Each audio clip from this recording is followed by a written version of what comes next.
강하고 담대하라. 불편한 이야기를 들을 때 저는 말씀대로 말했습니다. 강하고 담대하라. 강단에 올라 메시지를 전해야 할 때 저는 제 속사람이 듣도록 말씀대로 말했습니다. 강하고 담대하라. 피로가 가시지 않은 그날, 몸이 처지고 기운이 빠질 때 저는 제 영혼이 듣도록 말씀대로 말했습니다. 강하고 담대하라. 여러분들도 말씀대로 말하세요. 생각만 하지 말고, 머릿속으로만 고민하지 말고 말씀대로 말하세요. 강하고 담대하라. 한번 같이 따라하겠습니다. 강하고 담대하라. 강하고 담대하라. 두려워하지 말고 놀라지 말라. 여러분, 또 있어요.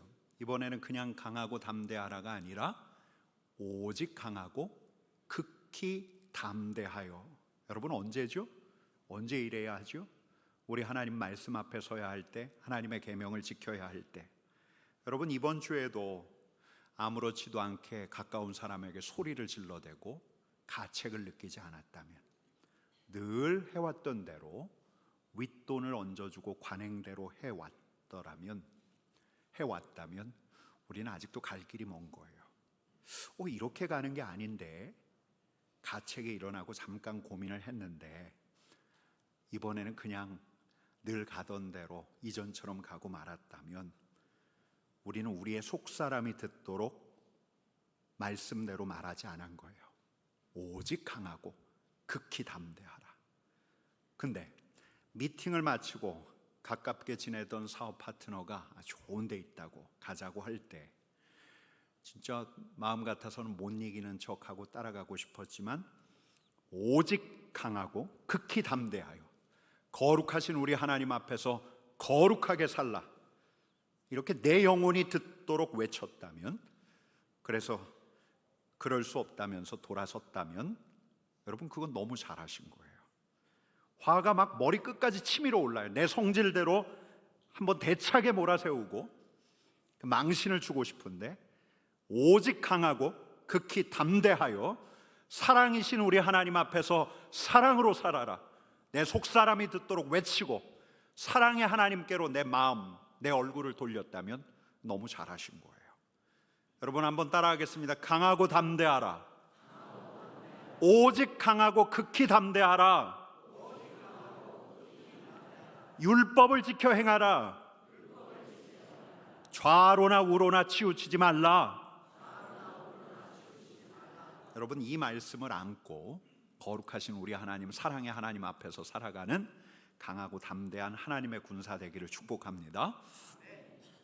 여러분, 이스라엘 백성들이 가나안 땅을 정복하고 난 다음에 에브라임 산지 미가라는 사람이 살았어요. 여러분, 이름도 예사롭지 않아요. 미가예요. 미가의 뜻은 누가 여호와와 같은가? 여호와와 같으니 아무도 없다. 여러분, 이름을 미가로 붙여줬어요. 그러면 미가의 아버지, 어머니는 하나님을 섬기는 자였을까요? 그렇지 않은 자였을까요? 미가, 누가 여호와와 같은가? 여호와 외에는 아무도 없다. 여러분, 섬기는 자였을까요? 섬기지 않는 사람이었을까요? 섬기는 사람이었죠. 여러분, 근데 어느 날 이 집안에서 소란이 벌어져요. 어머니가 돈을 잃어버렸어요. 적은 돈이 아니었어요. 은 1,100이에요. 아마 이 돈을 집안 어딘가에 보관했던 것 같은데 이 돈이 없어졌어요. 그래서 어머니가 저주를 퍼붓기 시작하는데, 이 돈을 훔쳐간 인간, 하나님께서 이 돈 미천 삼아 장사하면 폭삭 망하게 해 주십시오. 이 돈을 훔쳐간 그 인간, 그 집안에 도둑이 들기를. 여러분, 근데 이 저주를 듣고 이 돈 훔쳐간 사람이 자백하거든요. 미가의 어머니가 이런 흉측한 말까지 하지 않았을까 하는 생각을 해봐요. 어떤 말? 여호와께서 이 도둑놈의 집 대가 끊기게 하시기를. 여러분, 범인은 누구였냐면 밤에 담 넘어서 온 직업도둑이 아니었어요. 탐욕스러웠던 이웃집 사내가 아니었어요. 여러분, 범인이 누구였죠? 아들이에요. 아들 미가. 아들 미가는 어머니가 이렇게 노발대발 뱉어낸 말에 끔찍했어요. 여러분, 이들은 말에 민감했어요. 유대인들은 말에 민감했습니다. 특별히 우리도 보았던 말씀이 있죠. 민수기 14장 28절 말씀 같이 읽습니다. 여호와의 말씀에 내 삶을 두고 맹세하노라. 너희 말이 내 귀에 들린 대로 내가 너희에게 행하리니. 그들의 말을 누가 듣고 있습니까? 우리 하나님이 듣고 있어요. 축복과 저주의 말을 우리 하나님이 듣고 있어요. 그들의 운명, 그들 조상의 운명을 결정한 것도 그들 조상의 입술에서 나온 말이었거든요. 여러분, 어머니의 이야기를 듣고 아들이 이실을 짓고 했어요. 여러분, 그러자 이번에는 누가 얼굴이 하얗게 질렸을까요? 누가 얼굴이 하얗게 질렸을까요? 누가요? 어머니였겠지요. 자신의 저주대로 아들이 하나님의 노여움을 사면 안 되니까 그녀는 서둘러 저주의 말이 아니라 축복의 말로 저주를 수습하려고 해요. 이렇게 이야기하면서 같이 읽겠습니다. 어머니가 이르되 내 아들이 여호와께 복받기를 원하노라 하니라. 여러분, 그러고 난 다음에 이 미가와 그의 어머니가 한 일을 이렇게 들여다보면 우리가 고개를 갸웃거리게 돼요. 이 대체 뭔 짓을 하는 거야? 여러분, 3절 상반절 말씀 같이 읽겠습니다. 미가가 은 1,100을 그의 어머니에게 도로 주매 그의 어머니가 이르되 내가 내 아들을 위하여 한 신상을 새기며 한 신상을 부어 만들기 위해 내 손에서 이 은을 여호와께 거룩히 드리노라. 여러분, 미가의 어머니가 아들이 훔친 돈을 돌려받았죠. 그런 다음에 이 어머니가 이 돈으로 뭘 하려고 해요?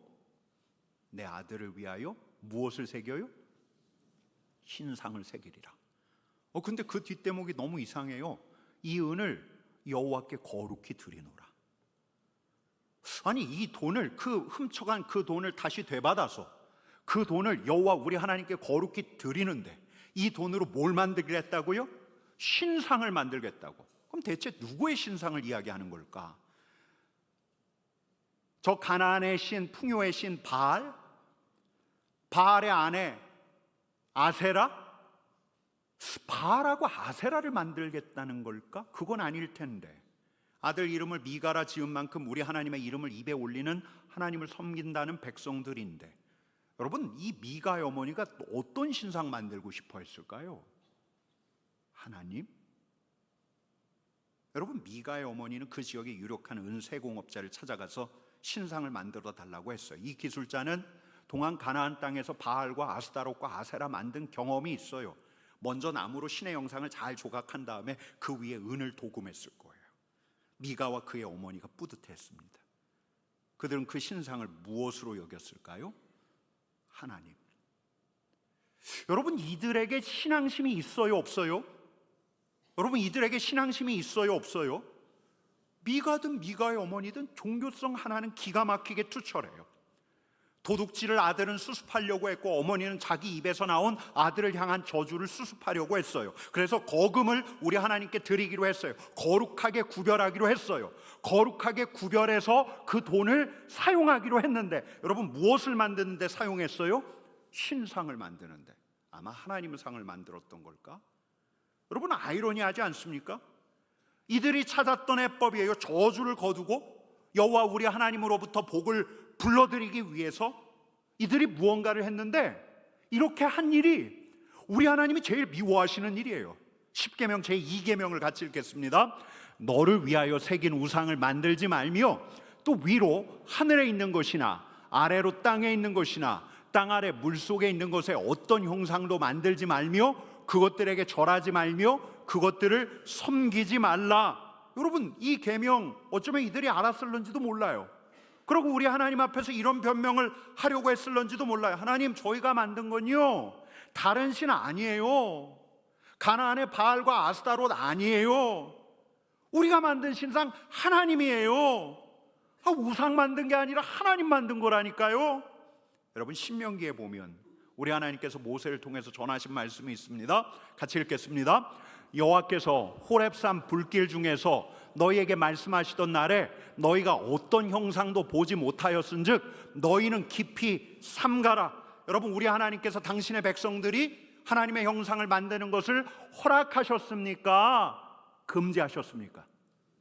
금지하셨어요. 여러분, 이게 다른 종교하고 달라요.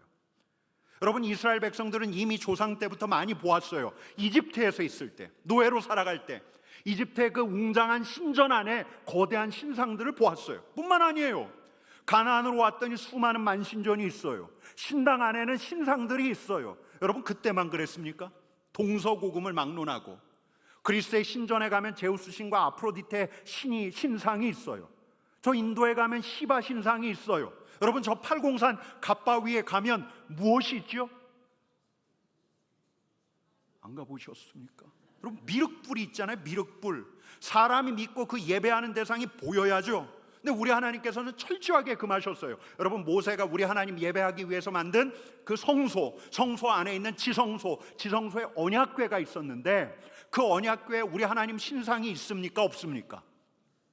여러분 언약궤 위에는 속죄판이 있었어요. 시은좌라고 했어요. 거기에는 스랍, 천사가 이렇게 날개를 이렇게 벌린 모양으로 조각되어 있는, 양쪽에서 천사가 이렇게 있는, 그러면서 날개로 모아진 공간, 여호와의 임재가 있다는 그 공간이 있었는데 그 공간 위에 하나님의 신상이 있었던가?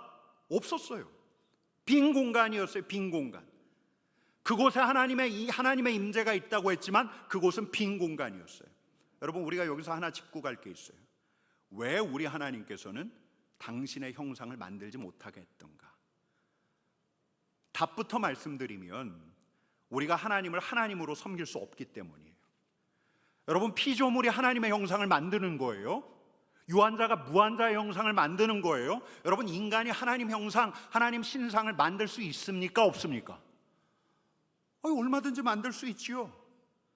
여러분 근데 인간이 만들면 어떻게 만들까요? 어떤 사람은 우리 하나님을 만드는데, 하나님의 신상을 빚는데 하나님의 얼굴을 엄격한 아버지 얼굴로 빚을 거예요. 근데 어떤 사람은 우리 하나님의 얼굴을 아주 인자한 할아버지의 얼굴로 빚을 거예요. 믿는 대로 빚는 거예요. 믿는 대로. 내가 경험한 대로 빚는 거예요. 내가 바라는 대로 만드는 거예요. 그리고 그렇게 만든 하나님 상을 두고 예배해요. 내가 믿고 경험하고 바라고 손으로 빚은 그 하나님 상을 예배해요. 근데 그렇게 빚은 하나님 상이 우리 하나님의 전모를 드러내는가? 여러분 신학자들은 우리 하나님을 절대 타자라고 해요. 유한한 인간과는 전적으로 다른, 질적으로 다른 무한하신 분, 우리가 헤아릴 수 없는 분, 우리가 제한할 수 없는 분. 근데 이 절대 타자인 우리 하나님을 우리가 손으로 만들어 예배한다는 건 뭐냐면 그 크고 깊으신 우리 하나님을 우리가 제한하겠다는 거예요. 우리의 생각으로 제한하는 거예요. 여러분 이걸 뒤집어 이야기하면 크고 깊으신 우리 하나님 앞에서 우리 자신을 열지 않겠다는 거예요. 여러분 우리는 하나님에 대해서 이야기합니까? 안 합니까? 이야기하죠. 저도 이야기하고 여러분도 이야기하고 수많은 목회자들이 하나님에 대해서 이야기합니다. 우리 하나님은 사랑의 하나님이십니다. 우리 하나님은 우리를 있는 그대로 받으시는 사랑의 하나님이십니다. 우리 하나님은 거룩하신 하나님이십니다. 죄를 미워하시며 죄인을 심판하시는 거룩하신 하나님이십니다. 우리 하나님은 신실하신 하나님이십니다. 우리 하나님은 전능하신 하나님이십니다. 성경을 통해서 우리가 배웠고 우리가 경험한 우리 하나님에 대해서 이야기를 할 수 있어요. 여러분 우리는 말할 수 있어요. 우리가 아는 하나님, 우리가 경험한 하나님을 우리가 고백할 수 있어요. 여러분 근데 우리가 기억해야 할 게 있어요. 내가 믿고 내가 알고 내가 경험한 그 하나님이 우리 하나님의 전모가 아니라는 거. 여러분 그렇기 때문에 나하고 신앙이 다른, 나와 신앙의 결이 전혀 다른 그가 우리 하나님에 대한 생소한 경험에 대해서 이야기할 때 야 너 틀렸어, 너 하나님에 대해서 잘못 알고 있어, 이렇게 함부로 말할 수가 없는 거예요. 하나님의 말씀에 비추어 틀리지 않았다면, 전혀 엉뚱한 이야기를 하지 않는 이상 너 틀렸어 라고 이야기할 수 없는 거예요. 그 사람 틀렸습니다. 그 사람 신앙이 없는 사람입니다. 그 사람 엉터리입니다. 그 사람 자유주의자입니다. 여러분 이런 소리가 너무 많이 들려요. 어디서? 유튜브에서, 페이스북에서, SNS에서 누군가의 신앙과 신학을 단죄하기 시작하는데 진리의 사도를 자처하면서 단호하게 말하는 이들, 여러분 이들의 말 아무리 그럴듯하게 들려도 내 성향하고 맞는다 할지라도 내가 보는 것들에 조심해, 내가 듣는 것들에 조심해, 조심하셔야 돼요. 조심하세요. 오히려 이런 사람들 이야기를 듣느니 차라리 우리 하나님 말씀에 견주어서 내가 만난 하나님을 겸손하게 이야기하는 그 이야기에 귀를 기울여서 경청하세요. 여러분, 신앙은 열림이에요. 우리가 감히 제한할 수 없는 하나님, 크고 깊으신 우리 하나님께 내 자신을 여는 게 신앙이에요. 내 생각과 내 경험과 내 공부 이상의 하나님, 하늘에 계신 크신 하나님을 겸손하게 인정하면서 그분에게 나를 개방하는 것. 여러분, 왜 우리 하나님께서 하나님의 형상을 만들지 말라고 하셨던가? 우리가 크고 깊으신 우리 하나님을 제한하기 때문이에요. 그래서 그분의 거룩한 사랑에 우리 자신을 열려고 하지 않기 때문이에요. 이게 첫 번째예요. 여러분, 또 있어요. 내가 그 하나님을 소유하고 내가 그 하나님을 이용하려고 하기 때문에. 여러분, 만들어요. 신상을 만들어요. 하나님 상을 만들어요. 그 상은 그럼 누구 거예요? 만든 사람 거죠. 그거 사면 돈 내고 산 사람 거죠. 이제 내 거예요. 내가 좌지우지하면 돼요. 내가 이용할 수 있어요. 여러분, 미가는 신상만 만든 게 아니에요. 제사장이 입는 에봇하고 드라빔도 만들었어요. 드라빔도 신상이에요. 가정에 세워두기도 했고 휴대용 들고 다니기도 했어요. 그들은 자기 주머니에 드라빔을 넣고 이런 생각을 했겠죠. 그 드라빔은 하나님의 얼굴이다. 하나님의 능력을 나타내는 부적이다. 하나님의 사자다. 여러분, 그들이 들고 다니면서 어떤 생각을 했을까요? 주님의 뜻이 무엇입니까? 내가 주님의 뜻을 분별하게 하여 주옵소서. 여러분, 이런 걸 묻기 위해서 들고 다녔을까요? 오히려 이걸 들고 다녀야 이길 수 있다고 믿은 거예요. 부적처럼. 이걸 들고 다녀야 부정, 애군을 물리칠 수 있다고 믿었을 거예요. 그리고 사용하는 거예요. 미팅을 하는데 내 앞에 있는 사람이 마음에 안 들어요. 주머니 속에 있는 드라빔을 만지작 해요. 이 인간 폭삭망해라. 이 사람이 내 편이 아니에요. 내 대적이에요. 드라빔을 만지면서 간청하는 거예요. 하나님, 저 인간 처단해 주세요. 무슨 하나님이 자기 호위무사예요. 여러분, 드라빔을 하나님의 얼굴로 여기든 하나님의 능력 부족 같은 것으로 보든 간에 이를 가지고 다녀야 해요. 왜? 내 목적 달성을 위해서. 신상을 들고 다니면서 확신을 갖는 거예요. 이 하나님은 내 편이야, 내 편. 여러분, 링컨이 했던 아주 유명한 말이 있습니다. 남북전쟁 때 한 참모가 링컨 앞에서 이런 말을 한 것 같아요. 하나님이 우리 편이 되셔서 우리가 승리하면 좋겠습니다. 그러자 링컨이 뭐라고 이야기했냐면, 하나님이 우리 편이 되는 게 아니라 우리가 하나님 편이 되게 해달라고 기도해야 합니다. 우리 하나님은 당연히 내 편이지, 내 소원을 들어주시는 내 편이지. 여러분, 이걸 거칠게 이야기하면 나야말로 우리 하나님 부릴 수 있지, 이용할 수 있지, 이런 호기까지 부리는 거예요. 여러분, 우리가 얼마든지 그럴 수 있기 때문에 우리 하나님께서 엄격하게 금지시키는 거예요. 우리 하나님을 손으로 만들어서 들고 다니는 거, 집에 세워놓는 거. 우리 하나님께서는 크고 깊으신 우리 하나님께 우리가 더 열리길 바라시는 거예요. 헤아릴 수 없는 신비, 다음 없는 거룩한 사랑을 경험할 때마다 새로운 경이감을 느끼기를 더 원하고 계신 거예요. 우리 하나님 다 안다고 교만해하지 않고, 하나님 내 편으로 이용하려고 하지 않고, 우리 하나님과 인격적인 관계를 맺어가기를 우리 하나님께서 원하시는 거예요.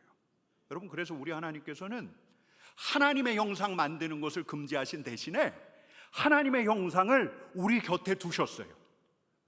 여러분, 다시요. 우리 하나님께서는 하나님의 형상을 조각하고 만들지 말라 철저하게 금지하신 대신에 하나님의 형상을 우리 곁에 두셨어요. 여러분, 누가 하나님의 형상이에요? 여러분들이 하나님의 형상이에요. 우리 하나님과 인격적인 관계를 맺어갈 수 있는 여러분들이 바로 제가 하나님의 형상이에요. 여러분, 이게 놀라운 신비예요. 여러분, 지난 금요일 아침에 우리 교회 직원경건회 때 이 사사기 17장 미가 이야기를 쭉 읽었어요. 미가 그의 어머니가 벌인 일들을 쭉 보고, 그러니까 제가 경건회 때 물었어요. 이거 어떻게 봐야 돼요? 그랬더니 한 목사님이 대번에 이렇게 이야기하는 거예요. 개판이죠, 개판. 여러분, 거룩하게 예물을 드려서 예배당을 꾸민다고 해요. 근데 그 복판에다가 내 입맛에 맞는 하나님 신상을 세워놓는 거예요. 부정타지 않게, 애군끼지 않게 내 뜻을 이루려고 그 신상을 예배하는 거예요. 여러분, 오늘 본문 뒤에도 완전 개판이 되어버린 사사시대 혼합주의 신앙, 그 신앙의 이야기들이 이어져요. 여러분, 대체 이유가 뭘까요? 왜 이렇게 되었을까요? 여러분, 본문이 이렇게 이야기해 줍니다. 6절 말씀 같이 읽겠습니다. 그때에는 이스라엘의 왕이 없었으므로 사람마다 자기 소견에 옳은 대로 행하였더라. 어떻게 했다고요? 자기 소견에 옳은 대로, 내 생각에 옳은 대로, 내 취향에 좋은 대로. 여러분, 그러다 어디까지 간 거예요? 우리 하나님마저도 그들이 생각한 대로 움직여야 한다고.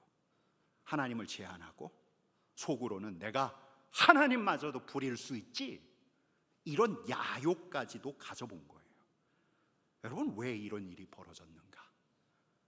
우리 17장 6절 말씀 다시 읽겠습니다. 그때에는 이스라엘의 왕이 없었으므로 사람마다 자기 소견에 옳은 대로 행하였더라. 이스라엘의 왕이 없으므로, 이스라엘의 다윗, 솔로몬 같은 왕이 없으므로, 이렇게도 해석할 수 있지만 이 대목은 또 달리도 해석할 수 있어요. 이스라엘이 우리 하나님을 왕으로 섬기지 않으므로, 왕이신 우리 하나님께서 이스라엘 백성을 다스리지 않으심으로, 여러분, 자기 소견대로, 내 생각, 내 취향대로 가는 세상. 여러분, 이런 데서는 죄가 죄로 여겨지지가 않아요. 큰 죄든 작은 죄든. 사사시대가 그랬어요.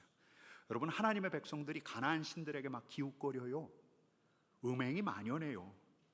어떤 사람은 자기 형제를 바위 위에서 70명을 쳐 죽여요. 여러분, 머리 길게 늘어뜨린 하나님의 사람 여러분 기억하고 있지 않습니까? 머리 안 깎는 사람.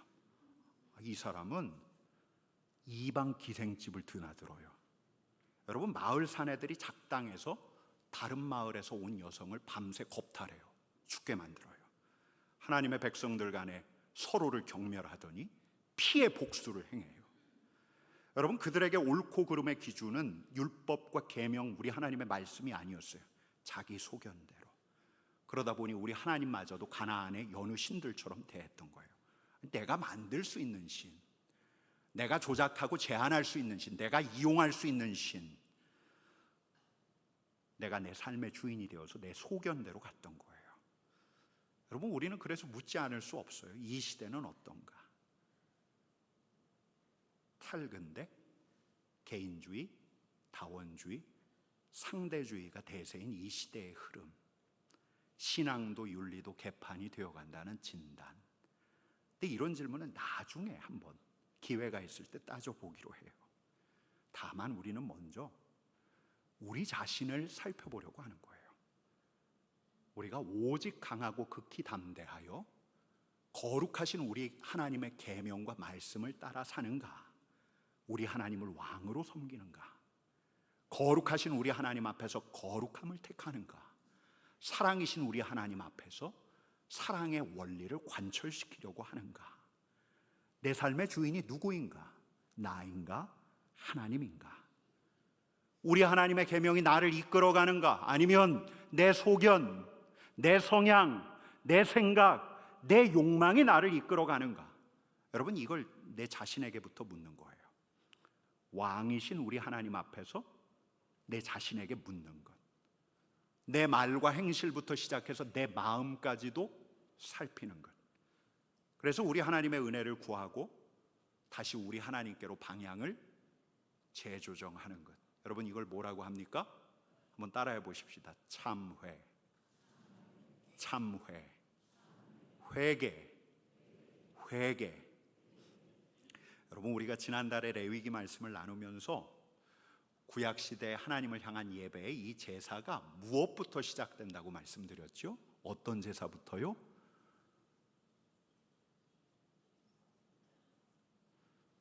다 모르셔도 제가 상처받지 않겠습니다. 괜찮아요. 속죄제부터 시작이 되었죠. 속죄제부터, 그 다음에 번제로, 그 다음에 화목제로 이렇게 나아갔습니다. 여러분, 지금 예배도 마찬가지예요.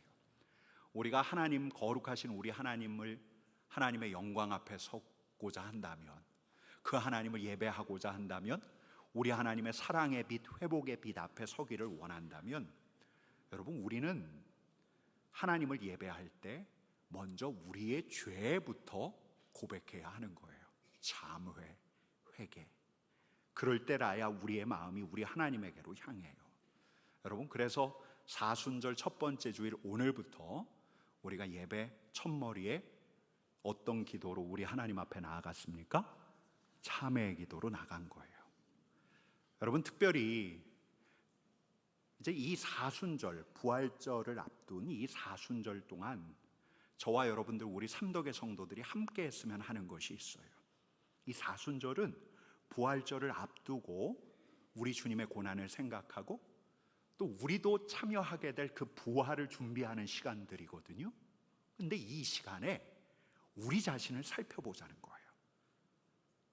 마치 사사시대와도 같은 이 시대 안에서 나 역시 내 소견대로 살아왔던 건 아닐까, 내 자신부터 들여보자는 거예요. 매일매일 하루에 한 번이라도 우리 하나님 앞에서 나의 하루를 돌아보자는 거예요. 내가 주인된 삶, 왕 없이 살아갔던 그 삶, 우리 하나님 앞에서 고백하는 시간, 참회하고 회개하는 시간을 이 사순절 기간 동안에 가져보자는 거예요. 사순절 저녁 참회. 한번 따라해 볼까요? 사순절 저녁 참회, 저녁 회개. 너무 형식적으로 하는 게 아닌가? 목사님 또 무슨 회개예요, 회개. 속으로 묻는 분들이 있죠. 아니, 회개는 눈물을 흘리면서 가슴을 치면서 하는 게 진짜 회개 아닙니까? 아니, 매일매일 이렇게 형식적으로 하는 회개가 무슨 회개입니까? 이렇게 말하는 분도 있을런지 몰라요. 일리가 있어요, 여러분. 여러분, 제 경험상도 그렇고 신앙의 선배들의 가르침도 그렇고 우리 마음 안에서 우러나오는 진짜 회개, 눈물의 참회, 여러분, 이건 아무 때나 터지는 게 아니죠.